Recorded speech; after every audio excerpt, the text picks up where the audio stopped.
माननीय अध्यक्ष महोदय, सन्माननीय सदस्य रोहित पवार यांनी जो मुद्दा उपस्थित केला आहे ही वस्तुस्थिती आहे आणि अतिशय लाजिरवाण्या पद्धतीनं या ठिकाणी पोलिसांनी काम केलेलं आहे।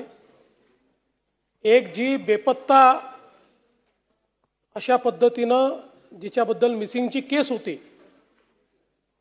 एक बॉडी सापडल्यानंतर ही तिचीच बॉडी आहे अशा पद्धतीचा त्या ठिकाणी दावा करून त्याच्या कुठल्याही टेस्ट कन्क्लूड न होता त्याची चौकशी केल्याचं दाखवलं आणि त्या मुलीच्या भावाला आणि वडिलांनाच त्यांनीच तिचा खून केला अशा पद्धतीने पकडलं पोलिसांनी।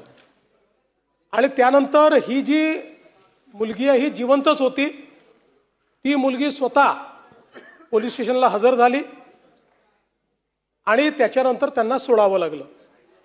आता हा जो मृतदेह सापडला त्याचा वेगळा तपास चाललेला आहे। त्या संदर्भात आता आपण जे नवीन तंत्रज्ञान विकसित केलं आहे त्या तंत्रज्ञानाच्या आधारावर एआयचा उपयोग करून जेवढ्या आपल्याकडे 1600-1700 मिसिंग केसेस होत्या त्या सगळ्यातनं 7 लोकांची त्याचा चेहरा जुळलेला आहे, त्यामुळे तो वेगळा तपास करू।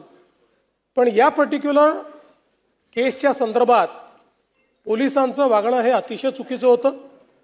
त्यामुळे तिथले क्राईम सहित सगळे पीआय पीएसआय या घटनेशी संबंधित सगळे या ठिकाणी निलंबित केलेले आहेत। फौजदारी कारवाई देखील त्यांच्यावर करण्यात येणार आहे। आणि आपल्याला माहिती आहे की पहिलं निलंबन असतं, पण याच्यामध्ये ज्यांचा थेट संबंध असेल अशा लोकांचं तर निष्कासनच केलं पाहिजे। त्या दृष्टीने निश्चितपणे विहित प्रक्रिया निलंबनानंतरची पूर्ण करण्यात येईल आणि जे निष्कासनास पात्र असतील त्यांच्यावर निष्कासनाची कारवाई देखील या ठिकाणी केली जाईल। आणि हे जे काही पीडित कुटुंब आहे या कुटुंबाला राज्य सरकारच्या वतीनं आर्थिक मदत केली जाईल।